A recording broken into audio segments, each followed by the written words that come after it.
कि सुल्ताना कहता है कि हमको केवल मां से मिला दीजिए। सुल्ताना की मां को पता चलता है कि मेरा बेटा का फांसी की सजा होने वाला है, तो सुल्ताना की मां दौड़े दौड़ी आती है, आई और अपना बेटा का गला पकड़ लिया, कहा है बेटा, है बेटा, ये क्या हो रहा है, ये क्या है, पैर में हथकड़ी लगा था, प्रशासन ताने हुए थे, ऐसा कैसे हो गया बेटा, कहा हाँ ये मेरे ही कर्मों का दंड है। मां पकड़ लेती है बेटा का गला और रोती है, लेकिन सुल्ताना ने माफ नहीं किया। सुल्ताना अपनी ही दांत से मां का नाक काट लिया, कान काट लिया। जज कहता है कि तुम जीवन भर मानवता को हनन किया है, मानव समाज को आतंकित किया है, परेशान किया है, दुख दिया है, तुम्हारे कर्मों का दंड भारत सरकार दिया, तुमको फांसी की सजा, तुमने जीवन भर अपराध किया, खून किया, अभी भी तुम खून बहा दिया अपने मां का। सुल्ताना फपक फपक करके रोने लगा और कहा जज साहब, यही मां मेरे फांसी का कारण है।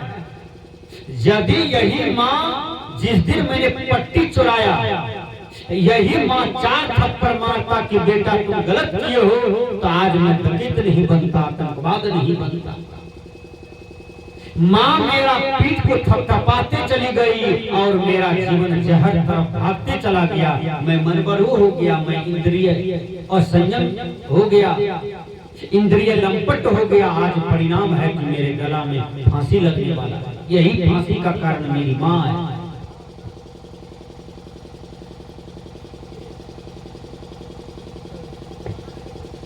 तो मैंने कहा कि सदगुरु कबीर साहब जी कहते हैं कि जिसके जीवन में कुसंग आ जाता है उसका जीवन बहुत गड़बड़ा जाता है। इसलिए जो भी आपके समाज में बच्चे हैं, उस बच्चे को ठीक से पढ़ाइए, लिखाइए, भौतिक शिक्षा दीजिए, आध्यात्मिक शिक्षा दीजिए, गला में माला दीजिए कि बेटा तुम वैष्णव हो, बेटा तुम धर्मस्वरूप बाबा के शिष्य हो, बेटा तुम कबीर साहब को बढ़िया शिष्य हो, शिष्या हो। कबीर विचार में जो संयम है, नियम है, पाक है, बीजक जो बता रहा है, सत्य प्रकाश जो बता रहा है, उसके अनुसार से चलना बेटा, तुम्हारा जीवन सफल हो जाएगा। यह जीने की कला है। उस बच्चा के जीवन में संस्कार कौन देगा? तो मां देगी।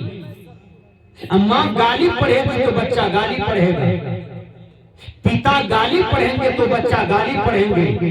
एक बार मैं प्रवचन कर रहा था, एक बच्चा, मां खोज रही थी बच्चा को, वो बच्चा नहीं था, वो बच्ची थी। वो मां जोर से कह रही थी कि कहां गई मेरी सौतीन, सौतीन। हमने कहा तुम सौतीन किसको कहते हो? कहा हमारी छोटी बच्चिया है 8 साल की। हमने कहा उसको सौतीन क्यों कहती? जहां मां अपनी बेटी को सौतीन कहे और वह बेटी सौतीन बोलना सीख ले, सौतीनियत व्यवहार सीख ले मां के पास, तो ससुराल जाते जाते सास को सौतीन बना देगी, गोतनी को सौतीन बना देगी और समुच्चे घर को बिगाड़ देगी।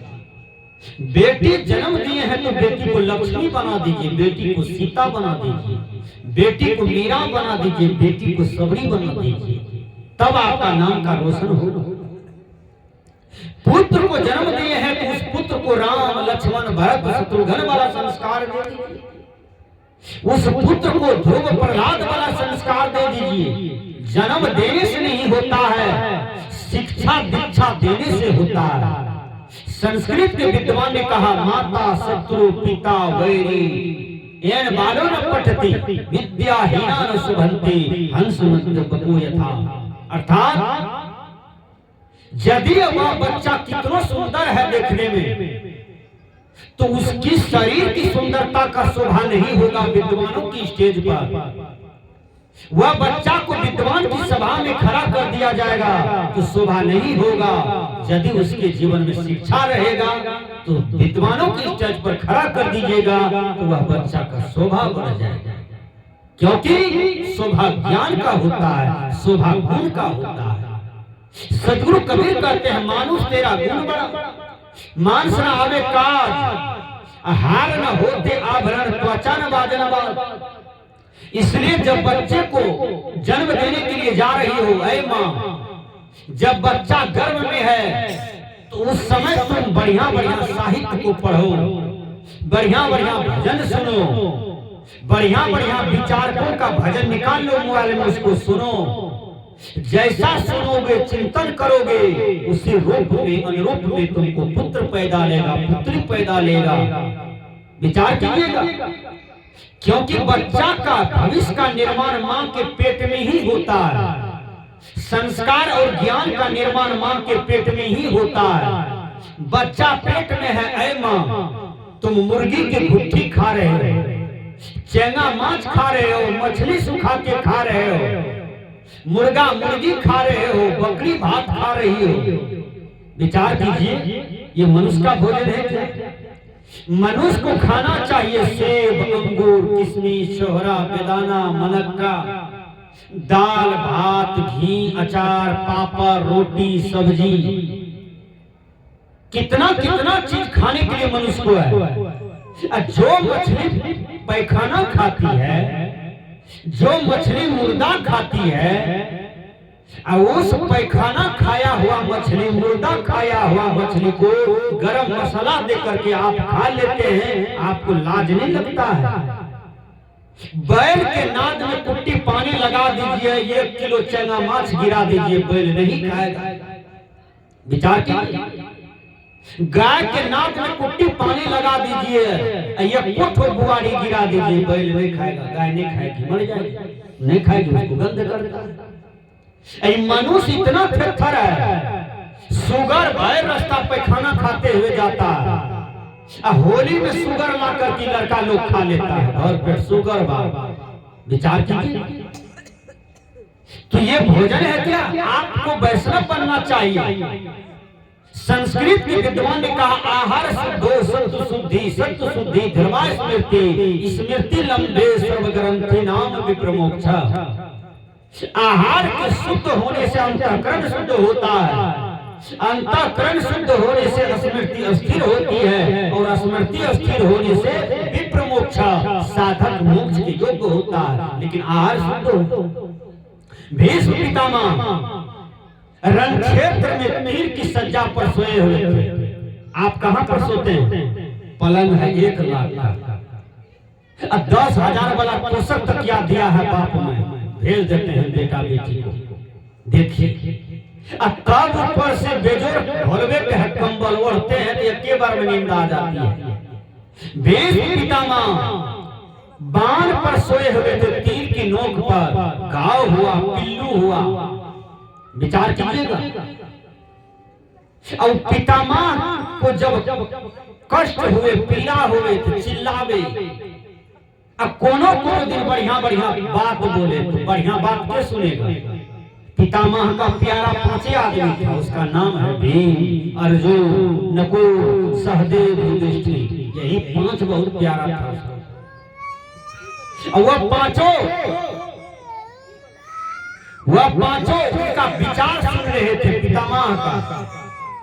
पितामह का विचार सुनने में देर हो गया। 5 भाई थे। अब भोजन बन के तैयार था। द्रौपदी आशा देख रही थी कि अब आएगा, तब खाएंगे हम। देर जो हो गया तो द्रौपदी को अनुभव हो गया, लगता है कि पितामह के पास ही 5 है। द्रौपदी भंडार घर में ताला लॉक कर दी और आ गई पितामह के पास। पितामह प्रवचन दे रहे थे। द्रौपदी प्रश्न करती है, अपना प्रवचन बंद कीजिए पितामह। कहा क्यों? कहा आप भटियारा हैं, आप पतित हैं, आपका प्रवचन का प्रभाव नहीं पड़ेगा, दुनिया आपकी चरित्र को जान गया है। कहा कैसे बेटी तुम ये क्या बोल रही हो? कहा जब एक अबला नारी के शरीर पर से साड़ी खींचा जा रहा था, एक नारी गुहार लगाती है कि हे भगवान, हे मानव, कोई यदि जिंदा हो तो मेरे बाल पकड़ करके दुष्ट दुशासन दुर्योधन साड़ी खींच रहा है। ये दोनों पापी मेरी इज्जत को उघार रहे थे। पितामह आप भी तो आगे में थे, आप तो दादा थे हमारे, क्यों नहीं दुर्योधन दुशासन को समझाए, क्यों नहीं डांटे? उस दिन का है प्रवचन कर दिए जिस दिन हमको नगन किया जा रहा था, अभी प्रवचन का है कहते हैं। तो पितामह उत्तर देते हैं, बेटी क्योंकि उस दिन हम इसलिए प्रवचन नहीं किए कि मेरा मन था दुर्योधन की तरफ। कहा क्यों? कहा हम अन्न खाए थे दुर्योधन का, इसलिए मन था दुर्योधन के तरफ। बेटी तुम्हारे अर्जुन ने दुर्योधन वाला खून को बहा दिया, मिट्टी में मिल गया खून, अब शुद्ध खून बचा है, इसलिए शुद्ध बुद्धि फूरता है, शुद्ध बात फूरता है। इसलिए अन्न का प्रभाव डायरेक्ट मन पर पड़ता है। गलत अन्न कमाओगे, बाल बच्चा को दे दोगे तो वह बच्चा बिगड़ेगा। परिश्रम वाला अन्न अनाज दीजिएगा तो वह बच्चा का आपका भविष्य बनेगा और आपका भी भविष्य बनेगा। इसलिए सदगुरु धर्मस्वरूप साहब जी शब्द प्रकाश में लिखे हैं, जीवन की आवश्यक चीजें निज श्रम से उपजाओ, ज्ञान और विज्ञान कला भौतिक विद्या बल बुद्धि बढ़ाओ।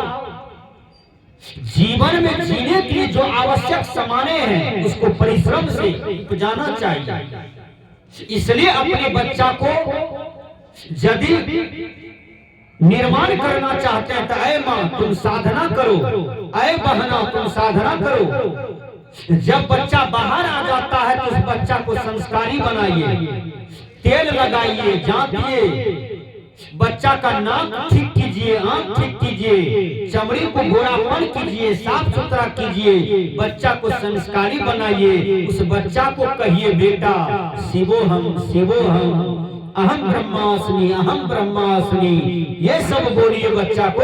ऐ बेटा तुम परमात्मा का रूप हो, ऐ बेटा तुम महान बनोगे, ऐ बेटा तुम डीएम कलेक्टर बनोगे, सुंदर वक्ता बनोगे, सुंदर विद्वान महान आदमी बनोगे। ये ज्ञान दीजिए। ये माताएं लोग कटोरा में गर्म तेल किया, अब बच्चा के पेट में लगाती है तो कहती है एलसन बेलसन, धोबिया के पाटसन, कुम्हड़ा के चाकसन। बच्चा कुम्हड़ा बनेगा कि धोबिया बनेगा? विचार कीजिए। माँ मदरसा बच्चा पैदा करती थी तो मदरसा कहती थी सुधोसी रेता बुद्धोसी निरंजनोसी संसार माया परिवर्जतोसी। ऐ पुत्र तुम शुद्ध हो, तुम मुक्त हो, तुम परमात्मा का रूप हो। वह 3 बच्चा को परम वैरागी बना दिया। माँ मदलसा राजा चरण में गिर गया, अपनी पत्नी का कहा ऐ मदलसा तुम हमसे भी महान हो साधना में, तुमसे हम कल जोड़ते हैं। इतना बड़ा राजपाट को भोगने वाला चलाने वाला ऐसा पुत्र को भी तुम जन्म दो। तो एक पुत्र को और जन्म दिया, उसको गृहस्थ बनाया राजा की बात पर। अब फिर मदरसा सोचा कि ये माँ को नरक हो जाएगा। वो तीनों के जीवन को मुक्त किए हैं, इसको बंधन में डाले हैं। इससे बढ़िया होगा कुछ काल गृहस्थी में रहने देते हैं। ऐसा लात मारेंगे ज्ञान का कि फिर इसको भी विरक्ति हो जाएगी, चारों बेटा का उद्धार हो जाएगा। तो माँ बाप तो ऐसा न चाहिए कि बाल बच्चे को संस्कारी बनावे। देखिए बच्चा जन्म देने से नहीं होता है। जेम्स वाट ने कहा कि 5 वर्ष का बच्चा बिगड़ जाए तो समझो